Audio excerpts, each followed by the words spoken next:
اثاثے اردن اور اسرائیل کی طرف منتقل کرنے پڑ رہے ہیں۔ یہی دیکھ کر پاسداران انقلاب نے کہا کہ ہماری تمام شرائط اب یہ قبول کرنے پر تیار ہیں، تو پھر اب نائے ہرمز کھل جائے گی، پھر جشن ہوگا۔ اب یہاں دیکھیں کہ امریکہ 45 سال سے اس خطے میں یہاں مسلمان ممالک میں اڈے رکھتا ہے۔ تمام مسلمان ممالک کو امریکہ کا شکریہ ادا کرنا چاہیے کہ جان چھڑوائی ہماری سے، مار مار کے انہوں نے ستیہ ناش کیا ہوتا۔ اب یہاں ظاہر اصل پاور ایران، جس نے امریکہ اسرائیل کو شکست دی ہے، لیکن یہاں بیٹھے ہوئے راتب خور جنہوں نے اپنی دنیا بسائی ہے، وہ کہہ رہے ہیں اس جنگ کے بعد ایران کمزور ہو گئے، سپر پاور نہیں بنا، اور جو جنگ لڑے ہی نہیں، ترکی، سعودی عرب، مصر، پاکستان، یہ خطے کی سپر پاور بن گئے۔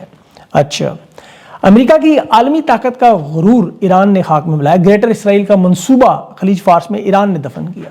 ان میں سے تو کسی ایک ملک نے ایران کی مدد نہیں کی، انہیں تو شکریہ ادا کرنا چاہیے، یہ الٹا ایران پہ سیدھے ہو رہے ہیں، نہ کھایا نہ پیا، گلاس توڑے باہر آنے۔ اسرائیل کے بورڈ آف پیس میں سارے شامل ہیں، اسرائیل کے علاوہ ایک بیان نہیں دے سکتے۔ 500 فلسطینی شہید ہوئے رات کو، اور یہاں یہ خشکی میں ناچ ناچ کے پاگل ہو رہے ہیں، ہم سپر پاور بن گئے۔ اتحاد کرنے سے اگر کوئی سپر پاور بنتا تو انڈیا کے 6 اتحاد ہو چکے ہیں، سعودی عرب کے اس وقت تقریباً آدھی دنیا کے ساتھ دفاعی معاہدے ہیں۔ اب امریکہ اور اسرائیل سے زیادہ طاقت تو ان کی نہیں ہے جو اس خطے کی سپر پاور ہونے کے دعوے آپ کر رہے ہیں۔ اور دعوے کی وجہ کیا بتا رہے ہیں جی؟ کہ پاکستان کے پاس چونکہ 170 ایٹمی ہتھیار ہیں، ترکی کے پاس G20 کی ممبرشپ ہے، سعودی عرب کے پاس اوپیک کی لیڈرشپ ہے، تینوں افواج کے پاس 1000 فائٹر جیٹس ہیں، 20 لاکھ کی فوج ہے، 7000 ٹینک ہے، اور اب تو F-35 بھی ترکی کو امریکہ دے دے گا تو ناقابل تسخیر ہو جائیں گے۔ اچھا، ناقابل تسخیر فلسطین پر کچھ نہیں کر سکتے، کیونکہ جھگیوں پر وہ ٹینٹس پر بم مارے جا رہے ہیں، اور یہاں یہ کہہ رہے ہیں جی یہ جو معاہدہ ہوا ہے مکہ کا، اس پہ 4 دن جشن منایا جائے۔ اس سے پاکستان کی قوم کو یا فلسطین کی امت مسلمہ کو کیا فائدہ ہو رہا ہے؟ ایران کو تو سپر پاور نہیں مانتے جس نے ابھی امریکہ اور اسرائیل کی جنگ جیتی ہے۔ آپ امریکہ اور اسرائیل کی طرف جنگی طاقت دیکھیں کہ پاکستان تو صرف 170 ایٹمی ہتھیار ہیں، امریکہ اور اسرائیل کے پاس دونوں کے ملا کے 3800 نیوکلیئر ہتھیار ہیں، ترکی کے پاس تو G20 کی ممبرشپ ہے، امریکہ اور اسرائیل کے پاس G7، G20، G8 ساری ممبرشپس ہیں، لیڈرشپ ہے ان کے پاس۔ اقوام متحدہ میں وہ ویٹو کی طاقت ہے، تمام گلوبل فائنینشیل ادارے، IMF، ورلڈ بینک، یہ سب اس کی ہاں نہ پہ چلتے ہیں۔ معیشت ان کی 30 خرب ڈالر کی ہے۔ سعودیہ کے پاس تو 1000 جنگی جہاز ہیں سب کے، امریکہ کے پاس 14000 جنگی جہاز ہیں۔ امریکہ کی جو فوج ہے وہ 25 لاکھ کی فوج ہے، اسرائیل کی ملائیں تو 6 لاکھ ریزرو ہے۔ امریکہ کے پاس 65 ایٹمی ابدوزیں ہیں، 5 اسرائیل کے پاس ہیں، اور یہ ایران سے جنگ نہیں جیت سکے، 5 مہینے آپ نائے ہرمز نہیں کھلوا سکے۔ اب ہونا تو یہ چاہیے تھا کہ اس معاہدے میں ایران کو اس جنگ جیتنے کے بعد خطے کی سپر پاور مانتے، دفاعی معاہدے ان کے ساتھ کرتے، پھر یہ جہاز بھی یہاں سے گزرتے، آپ نائے ہرمز سے، باب المندب سے، پورا خطہ پرسکون ہوتا، امت مسلمہ کا حقیقی بلاک بنتا، اصل مسائل ختم ہوتے۔ انہوں نے وہ تمام جوڑ دیے ملک جو امریکی کیمپ میں ہیں، نہ اس میں افغانستان ہے، نہ اس میں ایران ہے، نہ بنگلہ دیش ہے، نہ ملیشیا، نہ انڈونیشیا، یہ صرف بیانیے کی حد تک، تصویروں کی حد تک، ویڈیو کی حد تک، اور پاکستان میں 4 دن کا جشن بھی، کیونکہ بیانیہ تو مل نہیں رہا۔ اب آپ دیکھیں کہ اس معاہدے کے بعد پاکستان میں کیا مہنگائی، بے روزگاری، پیٹرول کی قیمتیں، سیاسی استحکام، امن و امان یا آئین بحال ہوگا؟ کیا جو بے گناہ جیلوں میں اس وقت قید خواتین کی اکثریت ہے، سیاسی رہنمائی سارے آزاد ہوں گے؟ کیا پاکستانیوں کی زندگی بدلے گی؟ اس معاہدے کے بعد کیا یہ امریکہ کی غلامی سے نکل کر خود مختار خارجہ پالیسی کا اعلان کرے؟ ایسا نہیں ہوگا۔ یہ معاہدہ تو نہ ان کے ناجائز اقتدار فارم 47 کو جائز قرار دیتا ہے، نہ 9 مئی مرید کے راولہ کوٹ کشمیر باغ قتل عام کو جائز قرار دیتا ہے، نہ فیلڈ مارشل کے اقتدار کو جائز قرار، نہ عمران خان کے سامنے بیعت کرتا ہے۔ یہ تو مڈل ایسٹ میں ایران کی جنگ جیتنے کے بعد کا جو نقشہ ہے، کیونکہ امریکہ نے نکلنا ہے تو خطہ کس کے حوالے کریں گے؟ مڈل ایسٹ کا دفاع جو امریکہ کے حوالے تھا 45 سال سے، یہ جو ڈیزائن کیا ہوا علاقائی سیکیورٹی نظام تھا، یہ ہمیشہ تو قائم نہیں رہنا تھا۔ ایران نے تو سارا نقشہ الٹ دیا ہے، امریکی اڈے تباہ کر کے اب مڈل ایسٹ کے ممالک جو ہیں ابھی اپنی جنگی افواج اور اقتدار کو، دفاع کو امریکہ کے نکلنے کے بعد اپنا بندوبست کر رہے ہیں۔ بحرین کا بادشاہ کہہ رہا ہے کہ تجویز دے رہا ہے کہ ہمیں بحری یونین بنانی چاہیے، خلیج یونین، تاکہ ہم بحر احمر، باب المندب، ابنائے ہرمز، بحیر عرب اور خلیجی جو ہمارے وسائل ان کی حفاظت کریں۔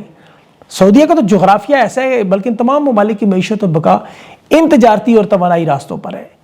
یہ جو 11 ممالک کا اتحاد بنا، اب مصر کا فیلڈ مارشل بھی آ رہا ہے، پھر مصر کا بھی فیلڈ مارشل آپ کو پتہ ہے وہ بھی سعودی ریال چاہتا ہے، جس نے کبھی اسرائیل کی مخالفت نہیں کی، وہاں فلسطینیوں کو نہیں گھسنے دیتا وہ فیلڈ مارشل جو ہے وہاں کا، عبد الفتاح سیسی۔ اور مصر کے حالات بھی یہی ہیں، IMF کے قرضے ہیں، اوپر سے ورلڈ بینک IMF سے اتنا کچھ لے لیا کہ وہ بھی دے دے کے تھک گئے ہیں، لیکن تباہی ادھر کی ادھر ہی ہے۔ ان تمام ممالک میں جہاں شاہی حکومتیں ہیں یا 25 سال اقتدار ہے یا طاقت بدماشی سے قبضہ گروپ ہے، وہ سارے اکٹھے ہوئے ہیں، کیونکہ کمائی کا اور کوئی طریقہ نہیں ہے، ان کی معیشت کے حالات ہی ہیں۔ ان کی ذاتی کمائی اس میں ہو سکتی ہے ان معاہدوں میں، یہ یاد رکھیے گا۔ بہرحال چین کا پہلے آپ کو بیان تو پھر آگے تھوڑی سی بات کرتا ہوں۔ ابھی چینی صدر نے بڑا اہم بیان دیا امریکہ کے خلاف. اس نے کہا کہ یہ جو دھمکیاں اور دیگر ممالک پر امریکہ حملے کرنا بند کر دے, ایران کی جنگ میں سبق مل چکا ہے, اب وہ سپر پاور کا مت ختم ہو چکا ہے ان کا. یہ چینی صدر کہہ رہا ہے. اب اس سارے معاملے میں فاتح چین ہے, یاد رکھیں, ایک گولی ایک یوان خرچ کیے بغیر وہ جیت گئے ہیں, کیونکہ معاملہ سارا توانائی کا, ذخائر کا, بندرگاہوں کا اور طاقت کے اس کھیل کا ہے. آج اس میں دیکھیں روس نے بھی اپنا پہلا ڈرون جو رومانیہ سے بلغاریہ میں 100 میٹر کے فاصلے پر وہاں بلکان گیس پائپ لائن ہے اس کے کمپریسر اسٹیشن پر مارا ہے, اور اتنی مہارت سے کہ وہاں بلغاریہ, رومانیہ اور نیٹو کے ریڈار جو ہے وہ مشترکہ ایئر آپریشن سینٹر بھی اسے ڈیٹیکٹ نہیں کر سکا. اب امریکہ اور نیٹو دونوں کی فوج وہاں موجود ہے, اور یہ بحیرہ اسود کا وہ حصہ ہے جو یورپ کے 5 ممالک کو گیس کی فراہمی کرتا ہے. اب نیٹو اپنے اتحادیوں کے دفاع میں بھی اس ڈرون کو نہیں پکڑ سکی, اور یہ ٹکرا جاتا اگر گیس سے تو پھر 5 ممالک گیس آج بند ہو جانی تھی. اب روس نے نیٹو امریکہ کو پیغام دیا ہے, کیونکہ یوکرین نے بھی 218 جہازوں پر ان 2 ہفتوں میں حملے کیے ہیں, اور یوکرین کے حالات بھی آپ کو پتہ ہے یہاں بڑے نازک ہیں. 5 سال کی جنگ کے بعد وہ بھی معیشت تباہ ہو چکی ہے, وہ بھی یوکرین کا صدر پیچھے ہٹنے پر تیار نہیں ہے. وہاں بھرتی کے لیے لوگ نہیں مل رہے, پکڑ کے کھینچ کے لے کے جا رہے ہیں, ویڈیوز آپ نے دیکھی ہوں گی. اب یہاں کیونکہ انہیں پتہ ہے آگے قیمہ بنانے والی مشینیں کس طرح جائیں, وہ جتنی مرضی تنخواہ دیں. اب یہ کام وہاں ہوتا ہے جہاں معیشت تباہ ہو تو پھر فوجیوں کو تنخواہوں کی لالچ دی جاتی ہے. اب پاکستان کے حالات اس وقت بالکل اس نہج پہ ہیں کہ سوائے کرائے پر فوج دینے کے اور کوئی راستہ نہیں, یا ایٹمی ہتھیار بھیج دیں یا پھر فوج کو بھیج کر ہی کچھ کمایا جا سکتا ہے, اور وہ ساری کمائی ان کے پاس جاتی ہے. یہاں فوجیوں کو بھیجنے کی دیکھیں تنخواہیں ضرور 3500 ریال کے قریب ملتی ہے, لیکن پاکستان کو اس کا دور دور تک کوئی فائدہ نہیں. مکہ معاہدہ کے نام پہ 4 دن کا جشن منانے کا اعلان انہوں نے کیا ہے. پچھلے 1 سال پہلے بھی ایسا ہی ہوا تھا, آپ کو یاد ہوگا, جشن منانے اور تصویریں, ویڈیوز, جس طرح ٹرمپ کے ہزاروں ڈالر آنے تھے, ٹرمپ ٹاور بننا تھا, عرب ممالک سے ریالوں کی بارش ہونی تھی, قوم کو 1 روپے کا فائدہ بھی نہیں ہوا. البتہ جوان جو ہے ان کی 3500 ریال ماہانہ لگ جائیں گے, چلیں ان کے لیے ٹھیک ہے, ان کی لاٹری لگی رہے. اب یہاں ملک میں دیکھیں اس وقت حالات, فیلڈ مارشل کی تمام منصوبے ناکام ہو چکی ہیں, تمام صنعتیں اس وقت بند ہو چکی ہیں, فیکٹریاں, کاروبار تقریباً ختم ہو چکے ہیں, بڑے بڑے تمام کمپنیاں, کاروبار نکل چکے ہیں. PIA نے کوڑیوں کے بھاؤ بیچی, اس کے اندر بھی اتنی وارداتیں ہوئی کہ وہ ایتھیوپیا جیسے ملک کا چیف ایگزیکٹو لائے, وہ بھی حالات دیکھ کر بھاگ کر معاہدے سے پہلے باہر چلا گیا. ایئر انڈیا کو اس نے عہدہ سنبھالنا ہے, کیونکہ یہاں کوئی غیر ملکی کمپنی نہیں ٹک سکتی. ایک ایک کر کے ان کے عوامی منصوبے سارے کے سارے بند ہو رہے ہیں. صرف پنجاب کی آپ حالت دیکھیں کہ یہ ان کا فلیگ شپ آپریشن ہے. پیٹرول کی فنڈنگ نہ ہونے کا پہلے ڈولفن فورس بند کی گئی کہ جی پیٹرول نہیں ہے. اب 11 اگست سے لاہور کی میٹرو بس سروس بند کی جا رہی ہے. اس سے پہلے 1000 بسیں انہوں نے کرائے پر چلانے کا پروجیکٹ شروع کیا مریم نواز کی اشتہاری مہم کے ساتھ, وہ بھی ٹھپ. ٹریفک پولیس کی یونیفارم بدلی, اب نئی یونیفارم خریدنے کے لیے پیسے کوئی نہیں ہے. اس کے علاوہ دیکھیں کہ عمران خان کا صحت کارڈ انہوں نے مریم نواز نے بند کیا, اور اپنی تصویر کے ساتھ ڈائلسس, ٹرانسپورٹ اور ہارٹ سرجری کے نئے کارڈ اور منصوبے شروع کیے. اچھا وہ بھی بند ہو گئے. کلینک آن ویلز, اپنی چھت اپنا گھر, ہی شی لرننگ, پتہ نہیں ہونیار اسکالرشپ, سہر پروگرام, پہچان پروگرام, گرین ٹریڈ, نام اب لیتے جائیں, آسان کاروبار, فائنینس, سب کے سب یا تو کرپشن کی نظر یا مالی بحران کی وجہ سے بند ہو چکے ہیں. مفت سولر پینل کی تقسیم کا آفیشیل ڈیٹا میں شدید بے ضابطگیاں, فنڈز نہ ہونے کی وجہ سے وہ اب ناجائز مریم نواز کی حکومت انہیں یا تو آؤٹ سورس کر رہی ہے یا پرائیویٹ اداروں کے حوالے کر رہی ہے, یا تنخواہیں نہ دینے کی وجہ سے اس وقت احتجاج ہو رہے ہیں. یہ تمام ادارے تقریباً مفلوج ہیں, اور ان سب اداروں میں چونکہ فیلڈ مارشل کی فل حمایت تھی, مریم نواز کی اشتہاری مہم چلتی رہی, ساری فنڈنگ مریم نواز کے اشتہاروں پر, تصویروں پر لگ گئے. نتیجہ کیا, منصوبے سارے بند. اب فیلڈ مارشل اور مریم نواز نے SIFC جیسے بند ہوئی, اس کے بعد سرسد انقلاب کا ایک منصوبہ تھا, آپ کو یاد ہوگا, وہ منصوبے کے افتتاح پہ سبز رنگ کے کپڑے پہنے ہوئے مریم نواز کے, اور فیلڈ مارشل بھی وہاں انہیں دیکھ رہے تھے. اور یہ منصوبہ تھا پنجاب سمیت چولستان کی زمینوں پر جو بیرونی سرمایہ کاری کے اربوں ڈالرز آنے تھے گرین انیشیٹو کے افتتاح پہ, کہ یہاں جدید ڈیری فارمنگ ہوگی, ایسی ایسی فصلیں بنیں گی, زراعت کا انقلاب آ جائے گا, پھر ہم سعودی عرب کو بیچیں گے, عرب امارات کو بیچیں گے, اربوں ڈالرز بنائیں گے. 3 سال گزر گئے ہیں, وہاں صرف کیا ہوگا ہے گھاس, مریم نواز کے سبز کپڑوں کی طرح. پورے پاکستان کے کاشتکاروں سے زمینیں لیں, 12 اضلاع میں, پنجاب میں 18 مقامات پر, کوئی 80,000 ایکڑ تو صرف انہوں نے یہاں سے اٹک, خوشاب, بھکر, سرگودا, سائیوال, پاک پتن, مظفر گڑھ, کوٹ ادو شامل ہیں. کمپنیاں کن کو دیں, فوجی فرٹلائزر, فوجی فاؤنڈیشن. ان کو ظاہر انہوں نے فصلیں اگانی تھی, لاکھوں ایکڑ الاٹ کیے گئے. رزلٹ کیا نکلا کہ وہ گھاس کے 2 پلاٹ نکل آئے ہیں, جو کامران شاید اپنی رپورٹ میں بھی دکھا رہا تھا. 2 پلاٹ ہیں صرف. وجہ پانی کی قلت ہے, پانی وہاں ہے نہیں, زیر زمین سارا نکال لیے, باقی سارا پانی نیچے. اب اوپر سے نہروں کا معاملہ ہے, اور جو سندھ طاس کا پانی ویسے ہی باندھ ہے, تو یہ قحط والی صورتحال انہوں نے خود ہی پیدا کر دی. صرف سبزے کے انقلاب میں، سبز کپڑوں کے چکر میں، کیونکہ نالائق مریم نواز ہے۔ اسموک کے خاتمے پر انہوں نے کروڑوں روپے کی تشہیر کی ہے، ڈیزل جلا جلا کے اسموک گن چلائیں، اس سے کاربن مونوکسائڈ اور نائٹروجن اتنی خارج ہوئی کہ ماحولیاتی فوائد سارے زائل ہو گئے۔ خود ان کی سرکاری دستاویزات سے میں آپ کو بتا رہا ہوں، اپنی طرف سے نہیں بتا رہا، یہ ان کا واحد اپنے ہاتھ سے منسوخ، باقی سارے تو تختیاں لگے ہوئے نا۔ یہی حال امن و امان کا آپ دیکھ لیں، بلوچستان اور خیبر پختونخوا تو آپ سنتے ہیں، پنجاب میں سی ٹی ڈی جو الجزیرہ کی رپورٹ تھی کہ 900 سے زیادہ انہوں نے ایک سال میں وہاں ماورائے قتل عام کیے، اب شاید ایک سال کے بعد وہ 3000 سے بھی اوپر چلے گئے ہوں۔ وہ ظفر اقبال چیمہ کو حلال پاکستان دینے کی خبر ہے، یعنی جتنا بڑا لچا اتنا بڑا اونچا انعام دیا جا رہا ہے ظلم اور بربریت کے لیے۔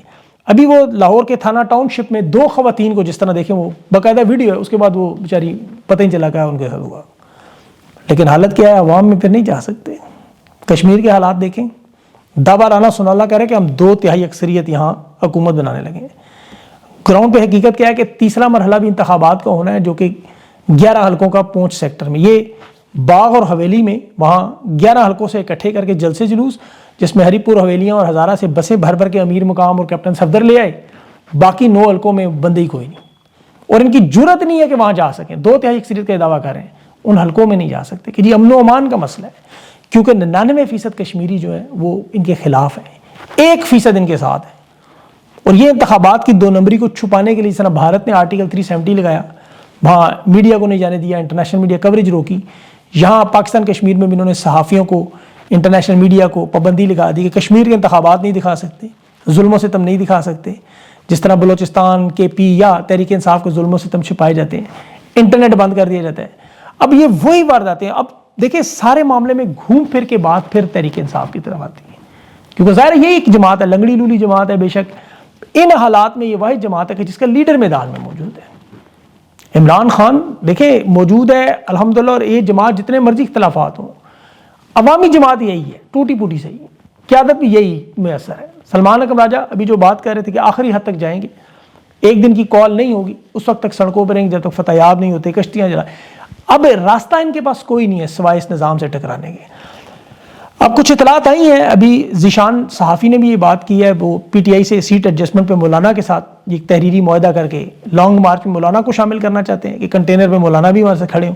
اب پتہ نہیں وہ معاملہ ہوتا ہے یا نہیں، لیکن اصل گیم ہے سہیل آفریدی صاحب کے سر پر، جنہوں نے یہ کال 27 ستمبر کی دی ہے، اور یہ سوال ان سے روز پوچھنا چاہیے، اسٹریٹ موومنٹ اور تحریک کہاں تک پہنچی ہے۔ منگل کو جمعرات کو اڈیالہ جیل کے باہر جانا، کیونکہ یہ بھی اسٹریٹ موومنٹ کا حصہ ہے، اور انہیں اپنی پارٹی کو متحرک کرنا ہوگا جلد از جلد۔ ان حالات میں دیکھیں جو میں نے آپ کو بتائے ہیں، یہ ان کا نظام ختم شدہ ہے، یہ جتنے مرضی بیانیے بناتے رہیں، تحریک انصاف بس تھوڑی سی جرت کرے، ان کے جو لیڈر ہیں یہ جرت کریں، عوام ان کے ساتھ موجود ہے، اور پھر آپ کو پتہ ہے پرامن انداز میں معاملہ، یہ ایک تحریک ہے، آپ کو پتہ ہے تحریکیں لمبی ہوتی ہیں، جنگیں لمبی ہوتی ہیں، محاصرے ہوتے ہیں، اس میں کبھی خوراک بھی کم ہو جاتی ہے، کبھی آپ کو پتہ ہے اشیاء خورد و نوش کی، کبھی یہ امریکہ کو ہو رہا ہے آپ کے سامنے، اتنی بڑی جنگ میں 5 مہینے ہو گئے، تو یہاں تو تقریباً اب 4 سال ہو گئے حکومت گرائے، 3 سال ہو گئے، خان بے گناہ اغوا ہے، 9 مہینے قید تنہائی میں۔